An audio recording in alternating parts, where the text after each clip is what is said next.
Ymedia Group, the fastest growing media group in North America. Hello and welcome to Ymedia Newsroom. I'm Ramona Singh, and welcome back as we're now talking about Canada as the Western premiers are gathering in Alberta for a high stakes summit. And what's overshadowing this high stakes summit between the premiers and Western Canada is this tension over pipelines when it comes to also Alberta's separatism, this referendum talk by Danielle Smith, the premier of Alberta. And if you recall, just prior to that entire thing, you had the premier of British Columbia saying that why does it appear that the prime minister seems to be talking to Alberta and leaving really the rest of the other premiers out of the conversation when it comes to carbon capture and this deal they've done specifically with Alberta and not prioritizing the other projects, in BC and other provinces and territories, to which, if you recall, then Prime Minister Mark Carney went to, BC and had a meeting with the premier there and calmed things down. So this is happening all at the same time. And today these premiers are meeting as you have this aggressive push for pipelines, but then this referendum that is just around the corner in Alberta and the pushback that this premier of Alberta is having to deal with the separatist movement and what was labeled as her now saying that she's going to have a referendum on a referendum and the confusion for some of the voters in Alberta. So all this is happening, the volatility of this separatist movement. We had, reactions from other provinces, such as even in Ontario, Doug Ford saying, this is not going to go through. And a lot of people criticizing Premier Danielle Smith as saying that, she really lowered the threshold for a referendum review, really essentially, making it 178,000 signatures on a petition to start a referendum, to which the separatist movements essentially got over 300,000 signatures, which was blocked by the courts. We covered that in quite detail in the last couple of weeks as it was taking place. But a lot of people are now saying, looking at Premier Danielle Smith, who says she wants Alberta to remain in Canada as things are now moving forward, with Canada seeing Alberta as important when it comes to the oil and gas industry and this new historic agreement that she signed with the federal government. A lot of people are saying that perhaps that she's, chosen to save her political career and put Alberta in the situation where she reduced the threshold for, launching a referendum on separating from Canada, and her rhetoric, since she became the UCP leader and premier after Jason Kenney, that, this is all her doing. And now it's coming to this like volatile situation. And that is what some of her, counterparts, the other premiers, have said about her. So now today you have the Western premiers who are meeting in Alberta, from Alberta, British Columbia, Saskatchewan, and Manitoba. These four premiers are having this 2-day Western Premier Summit.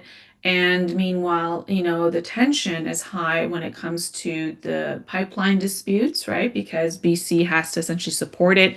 The pipeline will go from Alberta through to BC to the coast. And then you have Alberta's sovereignty rhetoric, right? That's taking place right now. They even changed the sign that says, welcome to Alberta. If you do road trips, as you cross the border between the provinces, you'll see a sign, just like how you see it in the cities, right? When you enter like the city of Toronto, you see a big sign, right? And so Alberta just spent $3 million replacing that sign and, saying that, it's about a sovereign nation. Alberta no longer did it, the wild rose, which was below the Alberta sign. So we know they've changed that. There's been rhetoric about it being a sovereign nation and this growing frustration with Ottawa in this past decade, that they saw with this Liberal government, passing legislation over and over again when it comes to anti-pipeline. Right to this, if you recall, last week we covered that there's 14 MPs that, sent a letter to Prime Minister Mark Carney, saying that essentially this new historic deal that he's done to reset Ottawa's relationship with Alberta. It seems like Prime Minister Mark Carney is resetting a lot of relationships, but for the one specifically with Alberta, essentially those 14 MPs said that, it might be setting Canada back when it comes to its targets on carbon capture and everything else, right? So you fast forward to today, these next 2 days, there's a summit, between these four premiers of Alberta, British Columbia, Saskatchewan, and Manitoba, and this awkwardness between, Premier David Eby of BC and Daniel Smith, Premier of Alberta, right? So because there's just been stuff in the media they've said about each other in the past little while, right? So we know that Premier Smith has been aggressively lobbying Prime Minister Mark Carney and Ottawa, right, under his administration to support faster approvals when it comes to pipeline. Saying that these approvals should go down to like about a year and investment guarantees from Ottawa, but also creating, with this historic agreement, creating an environment where it would attract private dollars to invest in some of these key projects and really streamline federal timelines for new export pipelines, right? So she's saying that, she feels confident that, her relationship with Prime Minister Mark Carney has, gotten to that they're on the same terms based on the MOU that they established last fall, and then now this historic agreement, and that this would, potentially put Alberta in a very critical role when it comes to exports and bringing in energy revenues to Canada, as well as reducing dependence on the U.S. markets be able to diversify to other markets through to the Pacific Ocean into Pacific Asia, right? So, meanwhile, BC is saying, hey, let's be cautious on when it comes to new pipeline expansions, right? And he's saying that the BC is very focused on issues when it comes to the environment. The Indigenous consultations are important. If you recall, that's been critical to the separatist movement, and now also that some of these pipelines will have to go through where Indigenous communities are. So it's really important to have consultations with the First Nations and climate activism, and activists who, really were championing what Prime Minister Justin Trudeau was doing in his administration versus what Prime Minister Mark Carney is doing. And some local oppositions saying that these major oil infrastructure projects need to have these consultations in British Columbia because it impacts them as well when it comes to the pipeline going from, Alberta to the Pacific coast, right? So, meanwhile, there's been this balancing act when it comes to Prime Minister Mark Carney by, showing this economic opportunity for Canada, trying to sort of mediate and kind of put down the like I guess in a way in terms of like reduce the separatist movement that's taking place, even though that's got an engine on its own, but really to make sure that there is interprovincial cooperation between British Columbia and their projects. And if you recall the announcement that was made by the Prime Minister just last week that, he wants to be able to update the ports in off of British Columbia to make sure that it's ready for exports, right? And then you have the politics of climate change and environmentalism, which really has been a highlight of Canada for the last decade, which is what Alberta is saying has caused the Western alienation. So all of this issues going all at once, and what the conversation has become in Canada about Canadian sovereignty, Canadian energy security, and that means development of energy when it comes to what Prime Minister Mark Carney talked about doubling its electric grid by 50% by 2030, changing, the benchmark on its carbon capture when it comes to its climate goals. So all of this is taking place at the same time, right? And then you have Premier Smith, who just recently announced that Alberta will hold a referendum, right? Not to separate from Canada, but to, question that if there is support to have a future referendum to separate from Canada. So you have that. And here's the other thing. Just because of a province goes through a referendum, and let's just say the referendum comes out that they support separating from the rest of Canada, it doesn't just happen. Now you need to go and consult Parliament, Senate, and 7 out of 10 provinces have to agree to 50% vote for something like this to even happen, right? Because this is part of the Canadian Constitution. That's binding, right? So you have, but at the same time, it doesn't change that, she reduced this limit of petitions for a referendum movement, and then, and now is holding a referendum on a referendum, which is very confusing for Albertans. But historically, what we've seen in these polls, it's supporting that, as of this year and last year, it's only 30% of people in these polls say that they support separating from Canada.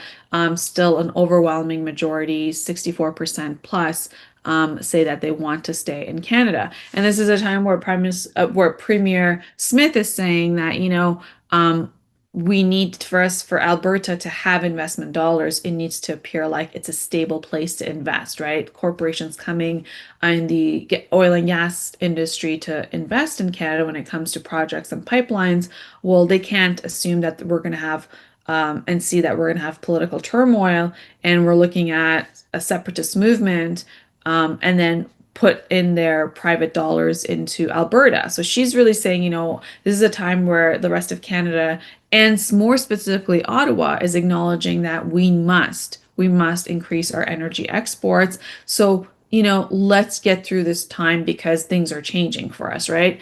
And then warning on the investor anxiety that could take place and what would be a greater division. And really, I think her premiership, and how that's going to go in the coming weeks, as this sentiment is growing against her for the separatist movement. So, and then you have Mark Carney, who's been increasingly prioritizing rebuilding his Western relationships, right, with BC, when it comes to their projects with Alberta. And it's to be seen what's going to happen with Manitoba and Saskatchewan. But, you're seeing this happen at a time where there was an adjustment to the carbon pricing, right? It was supposed to be like $170 dollars a ton for carbon capture by 2030. Now it's changed to 130 per ton, $130 per ton by 2040. So there's been that entire thing. It's tied to the expansion of the pipelines and what this would be in terms of the energy security agreements, right? And Alberta's at the center of it. So as now these premiers are meeting up to talk about, their concerns and how to be able to cooperate in Western Canada, it's coming at a time where massive questions are about, federal regulations, what would be, on the projects that are important to Western Canada, and having the support of Ottawa at the same time, right? So BC has consistently said that they weren't part of the conversation about this pipeline, and that Alberta made a deal with Ottawa and kept BC out of the loop. Meanwhile, it affects BC when it comes to the expansion of this pipeline. So you have all of this taking place, and so it'll be very interesting what comes out of it, in the next 2 days. And meanwhile, you had the conservative leader, Pierre Poilievre, say that he's going to do whatever it takes. Now he's Alberta area MP, say that the conservative MPs will heavily go and campaign to stay as a part of Canada, and make sure that they're not part of the rhetoric on separation of Albertans from Canada. But more specifically, what's interesting is that political strategists are saying that both Prime Minister Mark Carney and official opposition leader and conservative leader Pierre Poilievre are intentionally avoiding aggressive public engagements, right? They're saying that because of this whole separatist movement taking place in Alberta. And according to pollsters, essentially saying that both leaders understand that overacting could essentially actually strengthen separatist momentum. So if you see that they're all very careful in what they say about, they want Canada to stay united, and they will campaign for Canada to, for Alberta to remain in Canada. And Prime Minister Mark Carney's shown that with this agreement with Premier Smith, but more so, the conservative heartland being in Alberta, and that's a very key thing for conservative leader Pierre Poilievre to say, he's going to make sure that they campaign heavily for the unity of Canada. But anything that could happen that would trigger something that that would bring international attention is a time where they don't want to energize angry voters because it's not the time to do that, or to legitimize the movement of the separatist movement, and deepen any regional polarization for the Albertans who feel like they've been ignored and disregarded by Ottawa all these years. And there's been a lot of comparison to Brexit, right? In terms of what happened with Brexit, if you recall, it was David Cameron, Prime Minister at the time in the UK, that said, when he was campaigning during a general election, saying that, if he were to win an election, he'll hold a referendum to see if the United Kingdom wants to separate from the rest of the European Union, and triggered this whole entire Brexit thing. He goes and he wins the election, but he had campaigned heavily on a referendum. And then when the question came up after winning the general election, he realized he's a prime minister who supports the UK being part and having this negotiation with being part of the greater European Union when it comes to trade, investment, and everything else. Of course, keeping its own currency. It never, adopted the euro. It's got the sterling currency, but the borders were open when it came to trade and when it came to, people in the European Union being able to go over to the United Kingdom for work and vice versa. And then all of that triggered and he had to step down. And so there's been a lot of parallels being made between, the movement that took place in Brexit and what we're seeing right now take place under Premier Daniel Smith, when it comes to this entire movement that is going on. Now you have Prime Minister Mark Carney, who believes that if he pushes too aggressively against separatism, right, he risks inflaming Western alienation and forcing Ottawa's resentment even further by, the Albertans that feel highly ignored this past decade and beyond. And it would essentially strengthen Daniel Smith politically, right? Because then she'd be in a position to be able to say, look what Ottawa's doing. And that's really how she became the leader and became premier after Jason Kenney stepped down. And so this is taking place at a time where also having to balance, we've seen Quebec go into a referendum twice, came out as no to separate from the rest of Canada. And there's now talks that they might go for a third referendum. And so this is a time where, this is all happening for this prime minister that needs to be able to keep this all in place. And I think for that, the Conservatives are also realizing that this is huge, because what would it mean for the Conservative Party that heavily relies as Alberta as really the base of the conservative movement, right? You have Conservatives that rely heavily in Alberta ridings, in Saskatchewan, and this is important for any sort of stabilization and a path forward to the Conservatives coming into government in future elections. So it's a critical time for them to be able to navigate these waters right now, and to this, we're seeing Prime Minister Mark Carney really focus on economic cooperation, and really saying, okay, he supports the pipeline expansions and energy investments, and national unity messaging, and that it's important for Alberta to know that Ottawa sides with them in terms of growing their oil and gas industry and making sure that Albertans have jobs.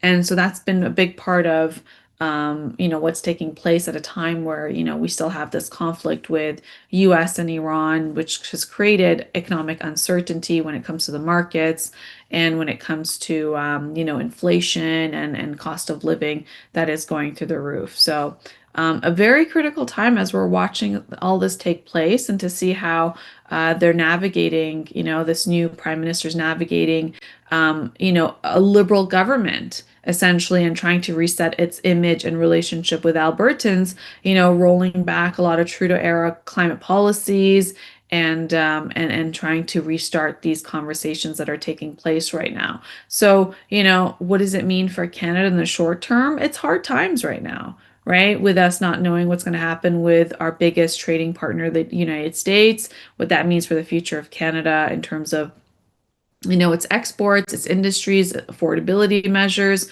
but more specifically when it comes to regional disputes like what we're seeing take place in Alberta or what we've seen take place for decades in Quebec. It's important to know to have, leaders that are sound of mind, that are going to be very diplomatic and not stoke, anger and fear and increase more division within Canada at a time where Canada needs to have more of a unity to be able to have stronger partnerships and trade relations with the rest of the world. So this is a very critical time for Canada that we're all watching. And of course, we're going to dig into, what's really happening in Alberta, right? Because the latest numbers are you have the federal government and Alberta, they've reportedly reached a major agreement to support the construction of a new West Coast oil pipeline. Ottawa's saying that when it comes to the financial exposure, they're going to cap it at $12 billion of public funds, right? Now, this deal is being framed as both what would be economic strategy for Canada, but also a unity, national unity because of the separatist movement in Alberta. So this proposed project is supposed to expand Canadian oil exports capacity, improve access to Asian markets, and reduce dependency on US buyers, even though there's a pipeline from Alberta going to the United States. 90% of Canadian oil goes there. United States buys it from Canada below market rate, refines it, sells it into national market rate, right? Into international markets. So here's Canada saying, okay, we need to find other customers aside from one customer that we have, the United States, that dictates the price. So you have this agreement that was signed, which for this expansion of this pipeline, which has federal financial backing capped at $12 billion. And then they're saying that they're going to have accelerated approvals for it. And they're going to make sure that Indigenous partnerships are, critical to the participation of the expansion of this pipeline. And they're saying that, the exposure to the taxpayer dollars, because it's Ottawa investing, is only going to be $12 billion. Now, Premier Danielle Smith is saying that, this is critical for, what she needs to do for Alberta.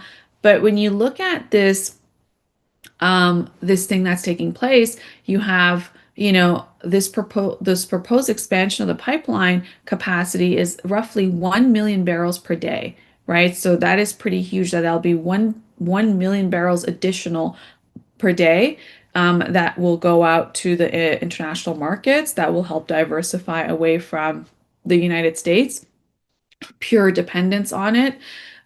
So yeah, so this is very interesting to see, what will happen in Alberta in terms of these coming weeks, in terms of these coming months of now we have a date for a referendum, in just a few months away. And at the same time where these projects are being secured to be able to move forward. And then you have this entire situation with the United States, where the latest thing has been now that the U.S. ambassador to Canada, essentially, he's saying that President Trump and his controversial rhetoric towards Canada, saying that Canada should really start getting used to the fact that there might be tariffs, right? And this just happened at a time where you had the United States freeze their defense cooperation with Canada that's been in place since World War II. And then the rhetoric on Canada becoming the 51st state. And so some of this stuff has been taking place, and that's why there's been speculation. Is there American lobbying dollars going to Alberta essentially to fuel the separatist movement even further and further, right? So now you have the US ambassador to Canada is defending, President Trump's approach to Canada, right? He's saying essentially the Trump administration is their aggressive posture towards Canada. And this was during an interview that they had with Radio Canada saying that, this is coming at a time with trade tensions, NATO pressure that's taking place. Canada finally met its 2% of GDP. As a NATO member, there's talks of it going up to 5% of GDP. That's in the future. But then you have this defense dispute that just started happening with the United States saying, Canada's not spending enough. And what would be the fallout of, what President Trump has done. We know that consistently, like 18 months consistent, Canadian tourism to the United States has dropped because Canadians are saying, we're not going to travel to the United States. Why should we spend, our dollars in America? And the trend on buying Canadian and supporting Canadian, that's become very strong with President Trump's rhetoric. But, this is at a time where this dispute has happened about F-35s. We covered in the, in these previous weeks as news stories are hitting the headlines on as the major pressure point, right? So one of the biggest flashpoints that we've seen is Canada's review of its $19 billion F-35 fighter jets purchase, right? And to that, the U.S. ambassador to Canada is saying that if Canada backs away from the full purchase, that the guarantee of the $19 billion on F-35s and what would be the structure of NORAD could change. So they're tying this defense spending that Canada was supposed to have with the F-35s, $19 billion spent on it that would go to the United States. And that if they start looking at a different strategy, then the United States is going to pull back on the structure of NORAD. And that is significant for Canada-US joint defense pact that they have. And so, you have this happening. And then so the ambassador said that the US military would potentially need to deploy more aircrafts into Canadian airspace, increase operational responsibility, and compensate for reduced Canadian interoperability.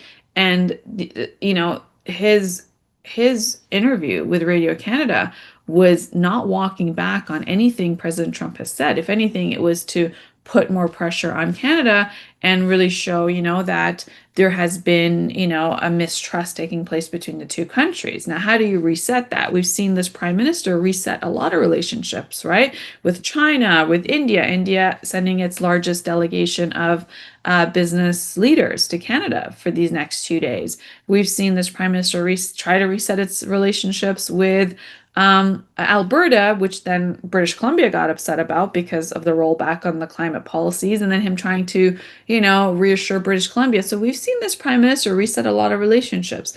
Now the question remains, will he be able to reset the relationship with the United States? Because they're our biggest trading partner. We share the biggest border with them. We have a lot of, defense pact. We have CUSMA. We have so many things that are intertwined, when it comes to our electricity grid, when it comes to pipelines, when it comes to infrastructure with the United States. And so it'll be very interesting to see that as we're seeing this growing strain with the United States, is this prime minister and his key cabinet positions, ministers, are able to reset this relationship with the United States. Because if anything, I think beyond any other relationship with any other country, this is one of the most critical ones. As how do you replace, like if you run a business, right? Or if you work at a place where your number one customer is, makes up 70% of your revenues on the books, right? And that customer says, I no longer may want to buy from you, or I may, put a hurdle such as like, a tax on you to be able to, for us to be able to purchase things. So like a counter. And what do you do in that case? If you are not able to bring this one customer back online and ensure that they spend, they make up for 70% of your revenues, then, if you lose that, what does that mean for your business, right? What does that mean for your bottom line? And the greater question is, what does that mean for Canada? Because what does it mean for the Canadian economy? What does it mean for Canadian workers? What does it mean for Canadian industries that heavily rely on their relationship with the United States? And as much as there's trade agreements with other countries, will that replace the United States? And if so, in what timeline, right? And what would be the short-term strategy? And if it's not possible to replace the United States as one of its key partners and biggest customer of Canadian oil and Canadian exports, then how do you reset that relationship? So I think this prime minister has work cut out for him, but he's shown that he's able to reset relationships with other world leaders and other countries, and even, within Canada itself when it comes to Alberta. So it'll be very interesting to see how he's going to do that with the United States, because I think the future of Canada depends on it. I want to bring some attention to this latest poll that was taken by Angus Reid Institute polling on Alberta's separation, essentially showing that, when asked on how Albertans feel, this was an online survey between May 22nd to the 24th, so right after this whole referendum on a referendum announcement by Premier Smith. And it was a randomized sample of 800 Albertans. Essentially, I want to highlight what this is showing. So right before the weekend, you had Premier Smith say that she's going to have a referendum held on October 19th. And on that, it would be, should Albertans remain as a province of Canada, or should the government of Alberta commence the legal process required under the Canadian Constitution to hold a binding provincial referendum on whether or not Alberta should separate from Canada?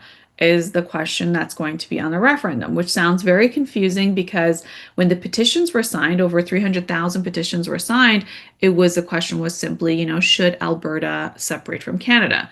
And given that it was thrown out of court because it didn't actually consult with the First Nations, then, Premier Smith said, okay, well, we're going to still hold a referendum, but it's going to be a referendum that if there is growing numbers, then the government of Alberta will commence the legal process required under the Canadian Constitution to then have a provincial referendum. So this is why they called it a referendum on having a referendum. So if you say yes, then we'll have a referendum on this, right?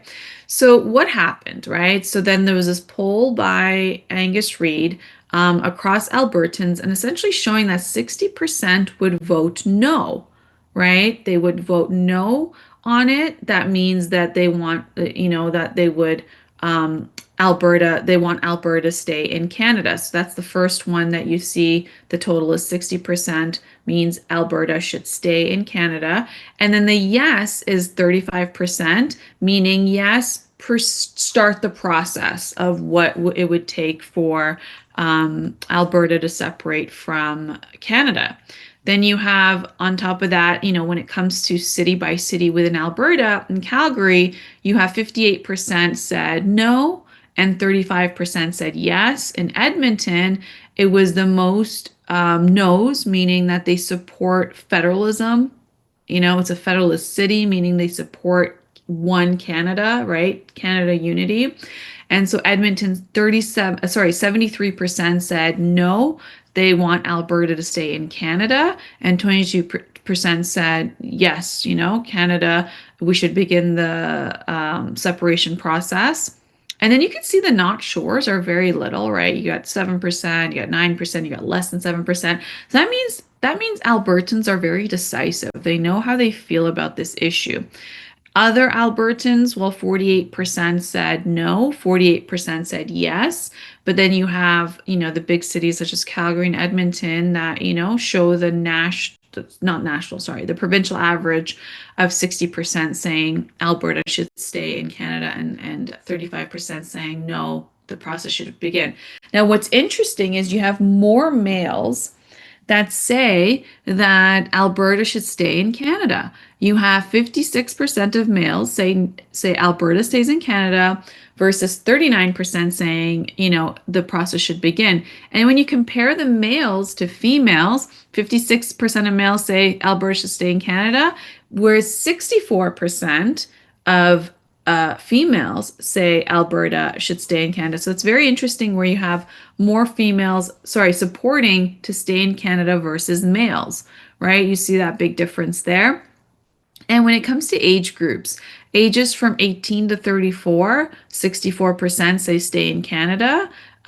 Age groups from 35 to 54 is 65% say stay in Canada. 55 plus, it's 51% say stay in Canada. And when it comes to UCP voters, which is the party of Premier Danielle Smith, 30% say stay in Canada, meanwhile 64% say start the process. So what this means is her voter base and her party, the UCP, majority, 64% support the process of separation, starting. And when it comes to NDP voters, you have 90% that say, nope, Alberta should stay in Canada. So this is very critical on what we're seeing in this trend here. So really, it's the UCP voters that are mostly siding with begin the separation process, which is why you can see why this premier is trying to play a balancing act for her base who are looking at a separatist movement, and also for her to say, Alberta should remain as a part of, Canada, which represents, the other constituents in Alberta. This is really important, politically, because if you recall in Quebec, right, when they had their referendum in 1995, that was based on the again for Quebec saying they want to separate from the rest of Canada, and there was real anger and they felt real alienation when it came to the rest of Canada and Ottawa.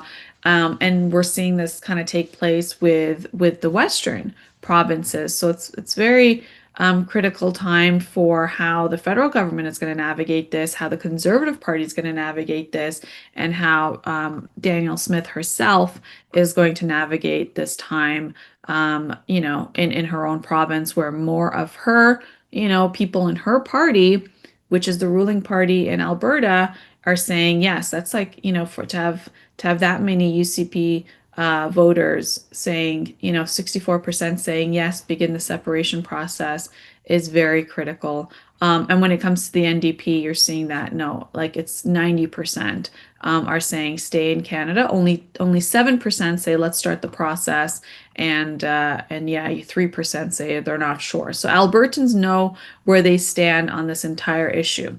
Now, coming to Ontario, massive political news today, as reading the headlines that a lot of shakeup happening in Ontario.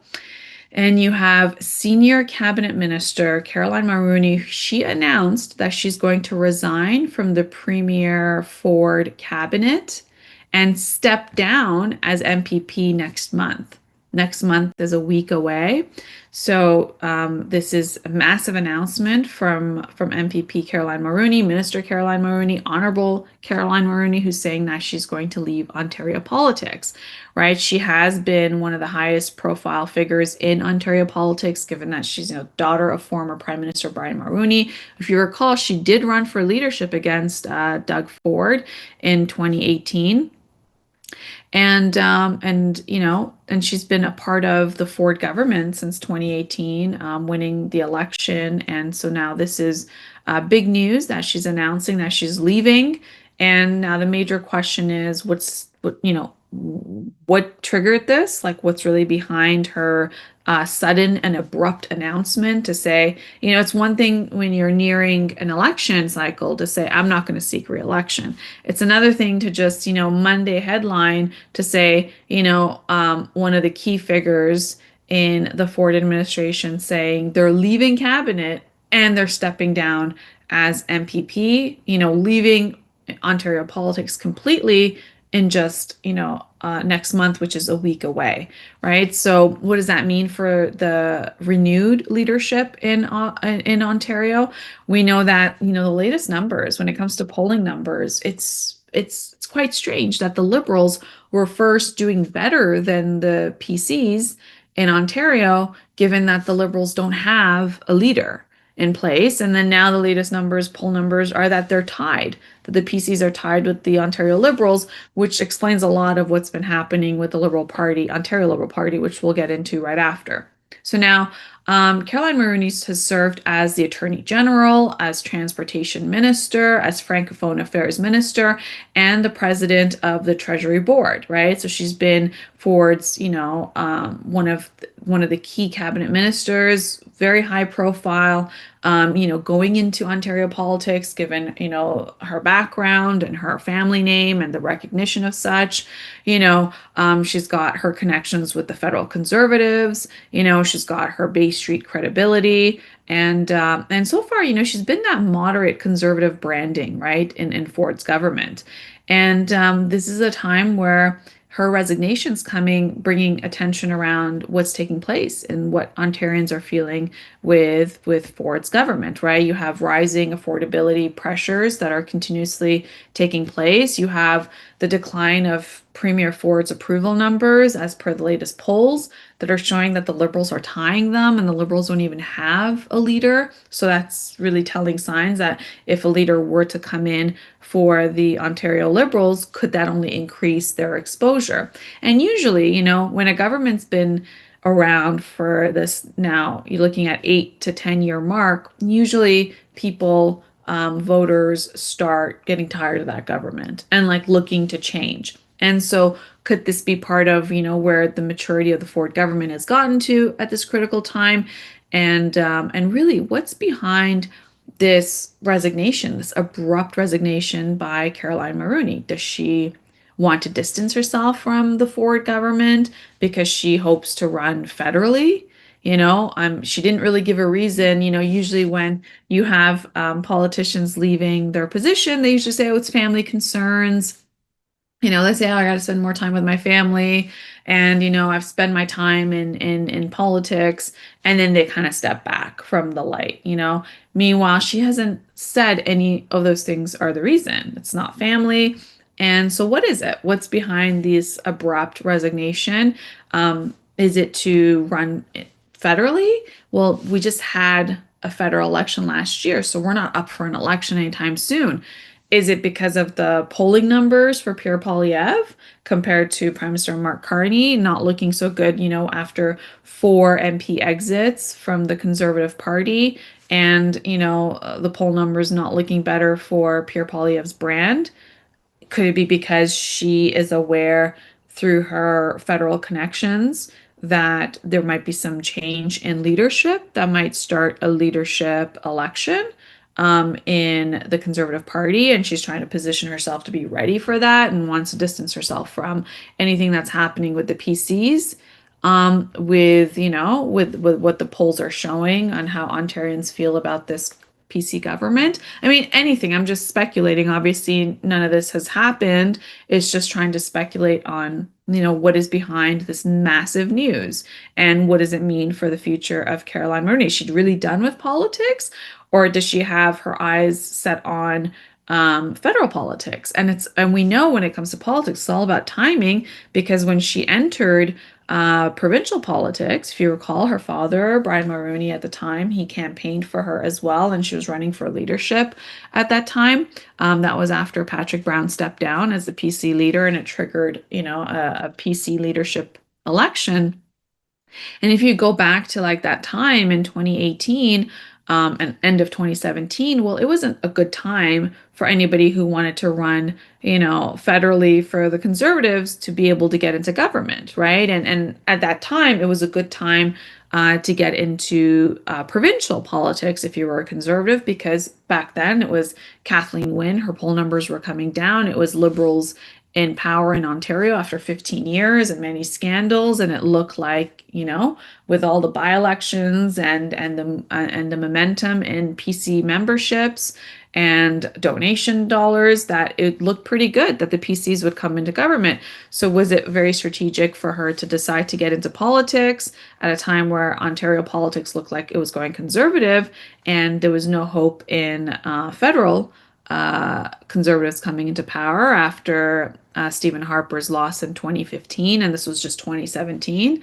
And so now that it's looking like the Conservatives, aren't really doing better in their polls against Mark Carney, well, that could essentially trigger a leadership election. And so is she positioning herself to come back into politics, but now this time federally and run for leadership. And, so this is all telling, and obviously she would know what's happening behind the scenes to make such a big decision. But this is also coming at a time where, you have the PCs and the leaderless Ontario Liberals tying at 37%. So it's just a statistical tie on the latest pollings, and that's after the leaderless Ontario Liberals were ahead of the polls from the sitting premier, right? So it's signaling that she's saying, you know what? Is this a sinking ship? I want to jump off it, distance myself from that government, rebrand myself, go into federal politics.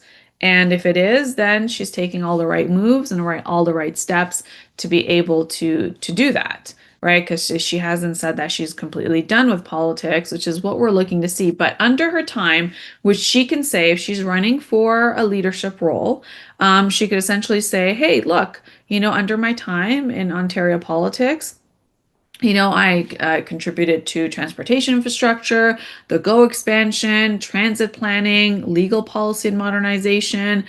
She can say that, right? That she got some of those things put through. And then she could also, distance herself from what's happened with some of these scandals, right? When you had the Greenbelt scandal fallout, and then you had numerous cabinet shuffles and resignations that took place by MPPs and some of the ethics controversies and this, FOI thing that's going to court all the time when it comes to, having access to the premier's text messages and what's going on there. And so she's looking like, I'm not going to have anything to do with it. And when I exit and I'm not there in the administration, then, I can rebrand myself at this time. So we'll see what this means for Caroline Mulroney. Is she really done with politics, or is she planning on her next move? It's all to be seen. Of course, we're going to bring you all the latest on that. It's very critical time.